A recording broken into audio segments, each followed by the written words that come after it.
हरे कृष्णा। कृष्ण कथालय में आप सभी का स्वागत है। आइए आज मैं आपको एक और बहुत सुंदर स्टोरी सुनाती हूँ। एक चिड़िया जिसने क्या कर सकती है, दिखने में बहुत छोटी सी होती है लेकिन वो क्या कर सकती है। एक बार एक चिड़िया थी, उसने अपना घोंसला बनाया, उसमें कुछ अंडे दिए और वो अंडे दिए, वो जो जहाँ वो अंडे दी थी वहां एक समुद्र का किनारा था। अचानक तेज लहर आई समुद्र की और उसके अंडे को बहा के ले गई। माँ तो माई होती है, चिड़िया को बहुत गुस्सा आया।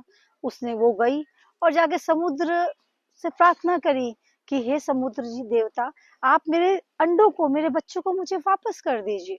समुद्र ने हंसने लगा, अरे कैसी बातें करती हो, वो तो अंडे गए, अब तो वापस आएंगे नहीं। उसने बहुत गिड़गिड़ाया, बहुत प्रार्थना करी कि मेरे बच्चे हैं, मुझे वापस कर दो। जब वो नहीं माने तो उसे क्रोध आ गया। छोटी सी चिड़िया, और देखो उसने क्रोध किया, कहता है अगर आप मेरे बच्चों को नहीं लौटाओगे तो मैं आपके समुद्र को सुखा दूंगी। समुद्र देवता उनका उपहास करके चले गए।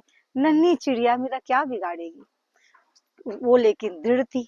उसने क्या किया, अपनी चोंच से पानी भरा और जाके बाहर दूर छोड़ छोड़ के आती थी।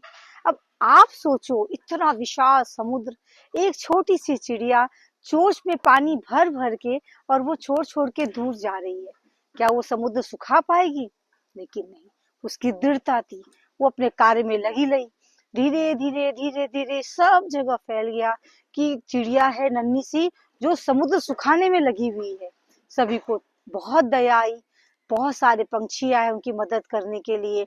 और ये खबर उड़ते उड़ते उड़ते उड़ते गरुड़ महाराज के पास पहुंची। गरुड़ पक्षी ने देखा कि मेरी बहन छोटी सी ये कार्य कर रही है, वो उसके पास आए। उनको लगा कि मुझे उसकी मदद करनी चाहिए।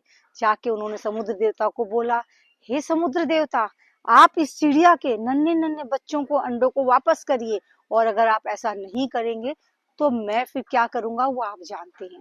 समुद्र देवता एक डर गए, बोले मुझे माफ करिए, मैं अभी इनके अंडों को वापस लेके आता हूँ। उसके बाद समुद्र देवता जाके चिड़िया के अंडे को वापस लाके दिया। तो मोरल ऑफ द स्टोरी क्या समझे आपने, कि अगर हम किसी भी कार्य को करने में दृढ़ रहें तो वो दृढ़ता से हमें वो कार्य में सफलता जरूर मिलेगी।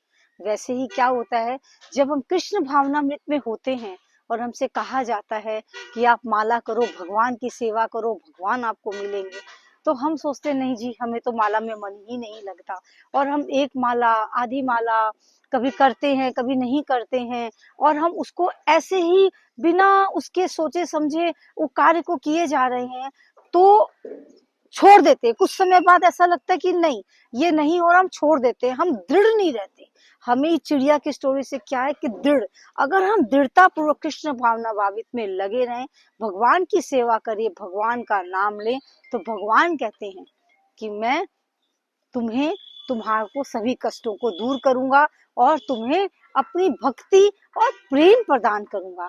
तो हम क्या क्या करना चाहिए, हमें दृढ़ता पूर्वक भगवान की सेवा करनी चाहिए, भक्ति करनी चाहिए और हरे कृष्ण महामंत्र का जाप करना चाहिए। हरे कृष्ण कृष्ण कृष्ण हरे हरे, हरे राम राम राम हरे हरे, हरे कृष्णा।